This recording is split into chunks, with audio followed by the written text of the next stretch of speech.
You can if you want. Michael Heist was joining. This is Gail Morgan welcoming you to the Libertarian Counterpoint. Now, your host, James Just.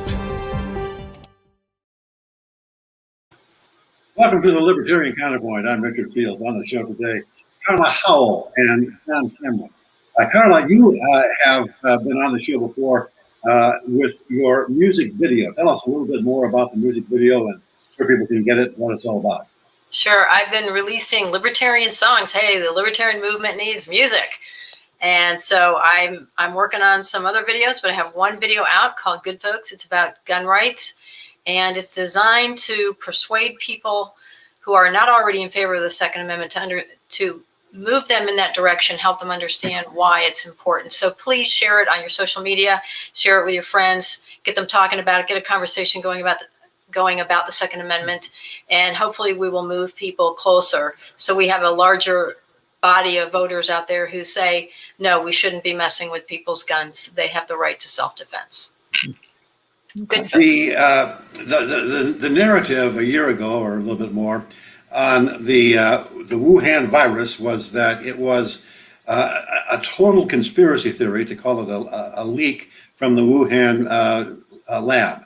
I think Trump tried to push that a little bit, and a few others did, but nobody with knowledge, no serious people would take it seriously. Now the serious people are taking it very seriously. What's changed?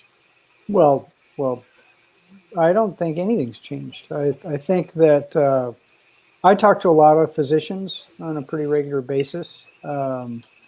In passing, and unfortunately, since my brain still thinks it's 18 and my body is not, quite often, for professional reasons.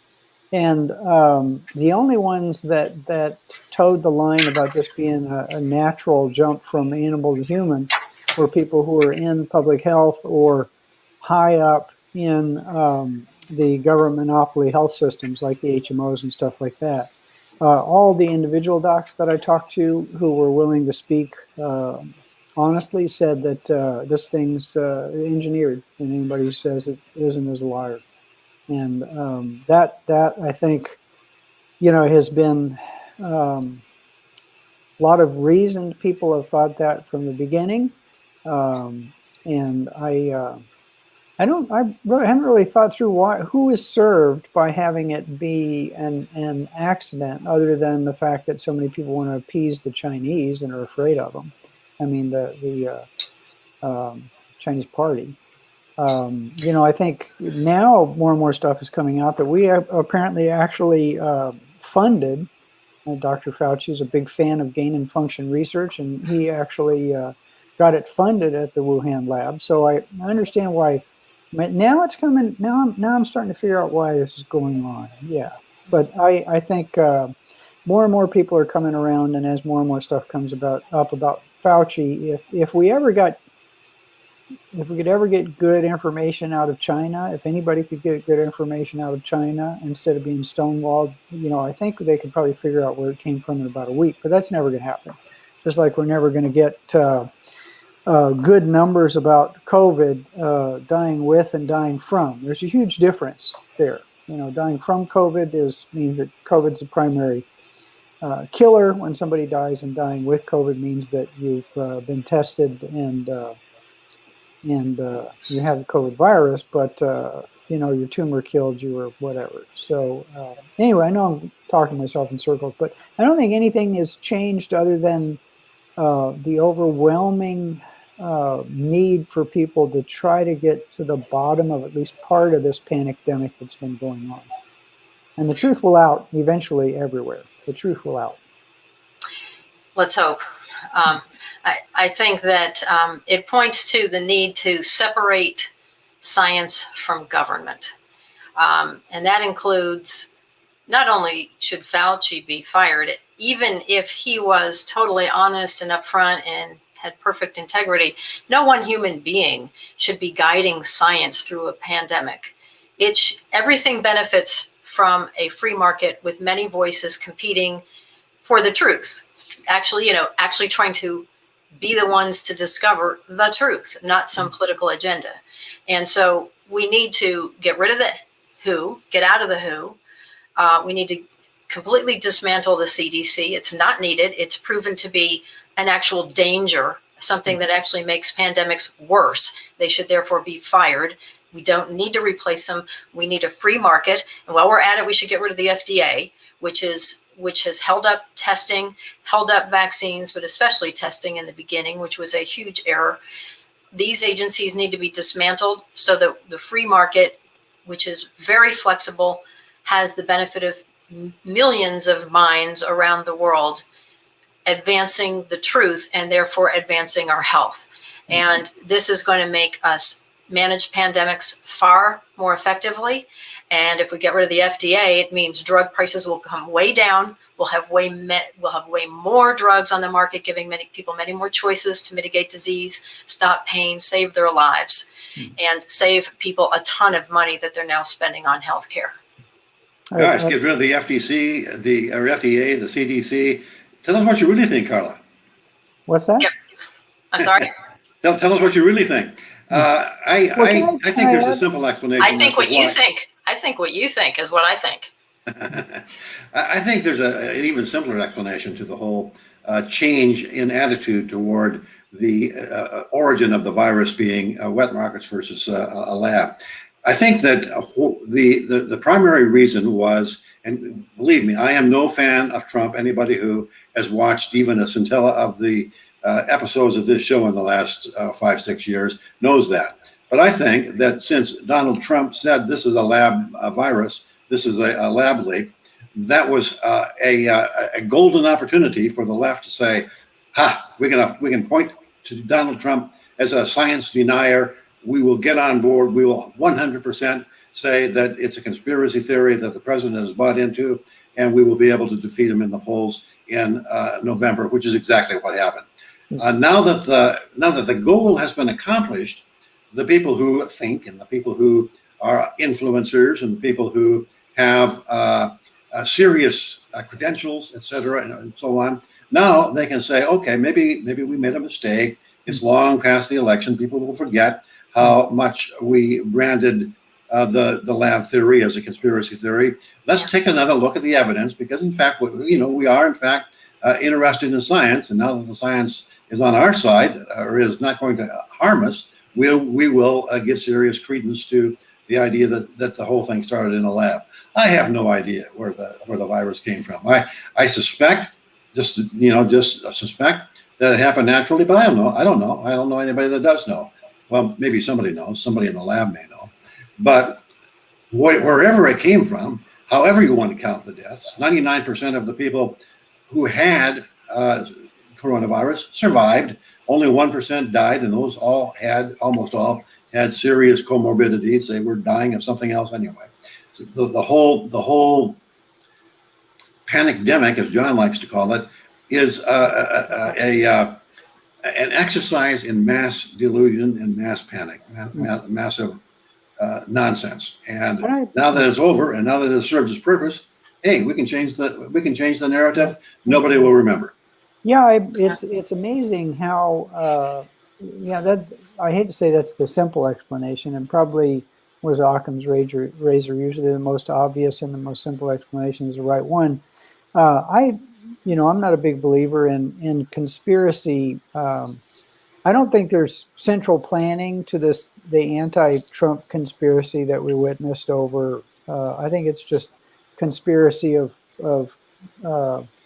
there's a lot of people on the right that didn't like him, and people on the left despised him, and I think if you could administer sodium pentothal, unfortunately I don't like the guy either, so hopefully I don't sound like a Trump defender here, because he's an idiot on trade and he's just more of the same stuff. But if you could administer sodium pentothal to any of the power brokers from the deep state, or especially in the Democratic Party, and ask them how many points would Trump have won the presidential election by if it weren't for COVID, what would the number of the overwhelming majority of Republicans in the Senate and the House of Representatives be if it wasn't for COVID?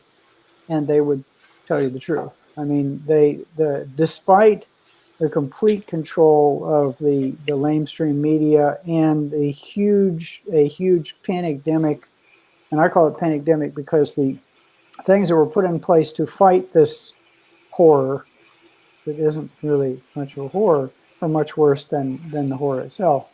Despite all of that, the folks that call themselves Democrats barely won. So, that's the frightening thing. Was it a conscious conspiracy directed by a head of conspiracy? No, I think it's just everybody jumps on board. Well, the media was even reporting this. I think that you were hearing commentary about that. The pandemic was the best thing that ever happened to Biden, kind of things. So I think it was kind of understood that Democrats saw the pandemic, and certainly their rhetoric reflected that they were after Trump big time and using it every way they could, which is what they all do. They use everything they can to knock down the other team when their own election's at stake. As long as there's no libertarians seriously threatening, then they might unite and make sure to knock us out of the way.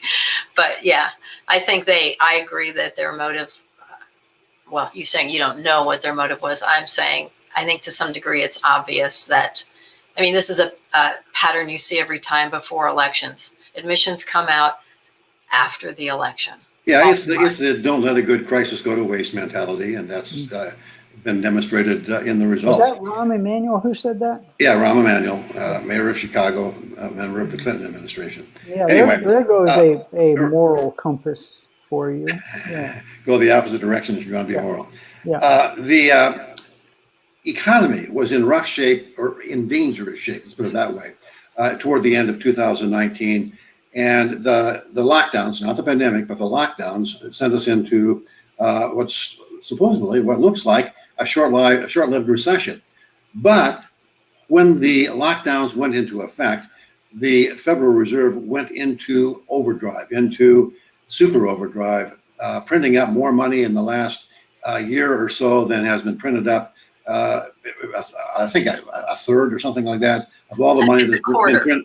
I think it was 25% of all the money that's been printed since the Federal Reserve Act was enacted in 1913.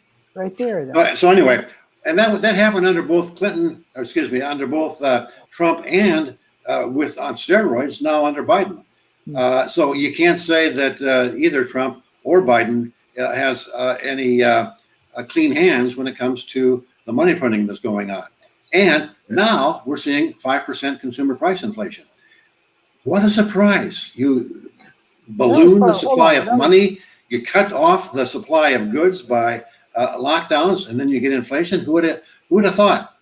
Yeah. I got a question. It's Go insane. Ahead, it's absolutely insane. And yes, this is the price. And I like to point out that, when people say we're sticking a debt to future generations, which we are, but I think people underestimate the current impact of printing money and deficit spending and overspending. We've had inflation throughout our lives, and now we're seeing a boost in it. We never know when things are going to do exactly, how it's exactly going to play out when, but no one can deny it's a dangerous situation when you have this much fiscal recklessness going on, and inflation is the immediate. They've already said that in the last 4 or 5 months, people's wage increases have not kept up with inflation. So standard of living is already going down because of the reckless spending over this pandemic, and now Biden carrying it on. And I don't think we should ignore the infrastructure bills and all these, different machinations. Can you not call it the infrastructure bill, because it's just a pork barrel bill? I think just calling it that does a disservice to people. But I'm sorry to interrupt, Carla. Well, I think one thing we need to point out is that the Constitution does not authorize spending on highways, not to mention all these other things that are supposedly infrastructure. And the Republicans who are buying into this, we need to address them and criticize them, not just the Democrats, because this is not a federal function to be building roads or any other form of infrastructure. The states have the authority to do it, but they shouldn't be doing it in a lot of cases either. Certainly anything beyond very basic roads or transportation. Forget it. And this and all these other excuses for slapping bills out there with $1 trillion price tags is just sickeningly out of control. What we need to do is not only criticize it, but propose to cut spending by a minimum of 25%, if not 50 or 75%. Let's talk about the opposite. Let's go on the offensive and talk about cutting government spending, which is critical. And this will lead us towards ending the federal income tax eventually, not immediately because we've got too many big bills, but we can move in that direction. And above all, we can stabilize a dollar, which will remove this invisible tax of inflation. Yeah, it was Doug Casey, I think, that said, if taxation is theft, it's theft by use of force. Inflation, on the other hand, is theft by use of fraud. And that's exactly what it is. When you look at inflation, the standard historical traditional definition of inflation is simply an increase in the supply of money. That's been changed by modern economists to be an increase in the price level. Well, that's an effect. It's not the cause. The effect is an increase in price level, and the effect can be in the price level of any number of things. For the last up until this year, most of the inflation took place in the stock market and the bond market. So everybody was happy because their 401ks were going up. But now the inflation is hitting consumer prices. Check the prices of lumber or houses or groceries lately. It's now hitting the average Joe's pocketbook in a big way. 5% in the latest Consumer Price Index estimation. And that is a fraud. The CPI is a fraud because they use things like hedonics to tell you that if steak goes up, then you're probably going to eat a hamburger. And if your cell phone is better than a brick, then it's actually cheaper than it was when you bought a brick back in the early 90s. It's totally subject to political manipulation. It's not very long before we hear politicians, both Democrats and Republicans, blame the producers, blame merchants, blame everybody except themselves for inflation. They'll say, okay, we need to have price controls. We need to have wage controls. Price controls from the Democrats, wage controls from the Republicans, because we got to get this inflation under control. The only way to get inflation under control is to get money growth under control. If money growth was under control, if we had a gold standard or a monetary standard that did not automatically increase the quantity of money at every hiccup in the economy, we would have a gradual deflation, which is a good thing.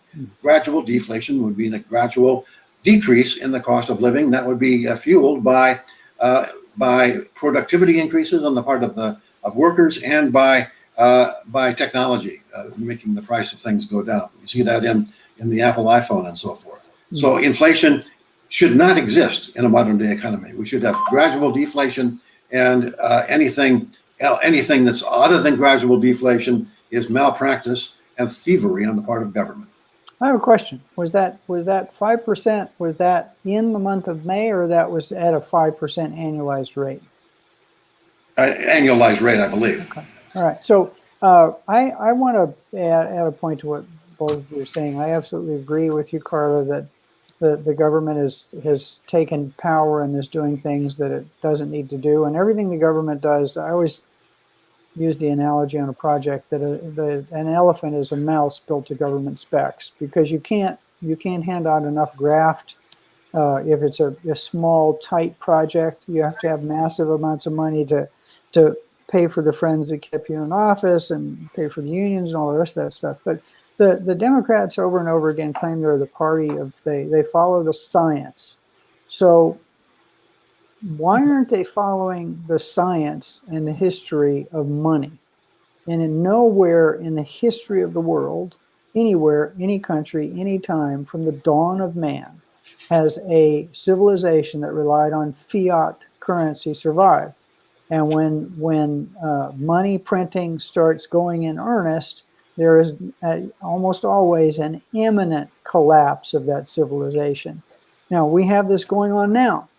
But instead of focusing on that crisis, which is a real crisis, we're focusing on the climate crisis, which is looking at a 1% rise in temperature over 50 years, which will make more of the planet habitable, and maybe sea levels rise a little bit, and the standard of living during that time will go up exponentially. They're calling that a crisis to take control of the economy, but not looking at the science of money, which says that once you start the printing presses running 24/7, that there is a pretty imminent collapse of fiat currency. And I want to know why nobody calls them on that. That's Well, it's because science is only important if it serves your political agenda, and that goes for both Democrats and Republicans. And speaking of manipulation of the economy, it's not enough. The politicians are manipulating the money supply. They're not trying to manipulate how decisions are made in the industrial workplace. It's called industrial policy. There's a bill that's passed the Senate that would put in place industrial policy. In other words, picking winners and losers, similar to what happened in Britain during I think it was the 50s, post-World War II, which drove Britain's economy into the ground. Now, Republicans and Democrats are voting in favor of doing that. Industrial policy. Expound on that, if you will. Yeah. Talking to me or talking to Carla? Whoever jumps in first. I will. Okay. Chuck Schumer is a crony capitalist. He is the guy pushing this. He's a Democrat. He's the head of the Senate. And he is a crony capitalist. Not only Crony socialist. He's also a socialist, but he's a crony capitalist. Okay, because that's not what he's blamed for. But let's make sure everyone understands.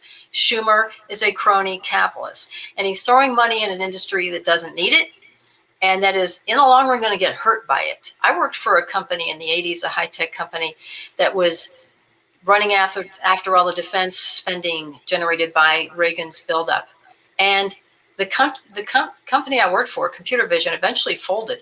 And having been there on the inside watching it crumble, I can tell you it's a direct result of them chasing government welfare dollars. It was very much like a welfare family that gets destroyed by taking endless handouts and becoming dependent on government. They became so dependent on these handouts that they lost their competitive edge and they went out of business in the 1990s. This is not going to help our semiconductor industry. What they need is to be left alone to compete in a very competitive worldwide market. We still have 45% of the market. China only has 5% of it. Are you kidding me? That is insane to say that they have to be subsidized. It's just going to do more damage. One of the things, this is kind of going off in a different direction. One of the things that has always amazed me is that in Congress, there's something called the Black Congressional Caucus. It's one of many caucuses. The Tea Party is a caucus, but the Black Congressional Caucus is mostly Democrats. In fact, maybe there's one Republican, but the most recent Republican that wants to join, because he's a black guy, he wants to join the Black Caucus, is Representative Byron Donalds from Florida. He's being ignored. Anybody know why? Well, I'll jump in on this one, Carla, because you took a breath, so I jumped in. Okay. And Richard was asking the question, so he couldn't ask the question and answer it at the same time. Well, I could, but I'm giving you a chance. So he's the Black Congressional Caucus. I don't. Is there a white Congressional Caucus? No, that would be considered racist. That would be racist. Shame on you for even bringing it up. Is there a Hispanic Congressional Caucus? No. There's probably a women's caucus, but there can't be a man's caucus. No. No. But there can be a squad. You can have a squad.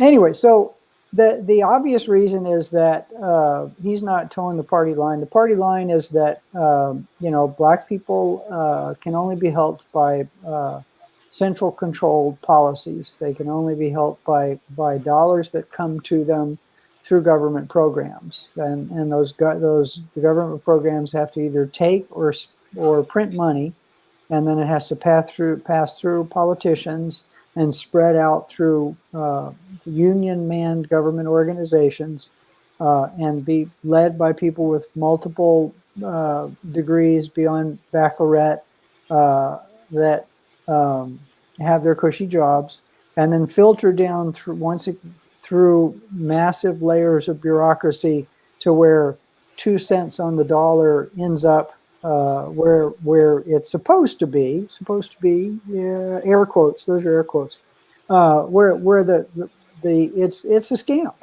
And anybody that doesn't want to toe the Socialist Party central planning line, it doesn't matter if you're black. If you're not towing that line, then they don't want you there.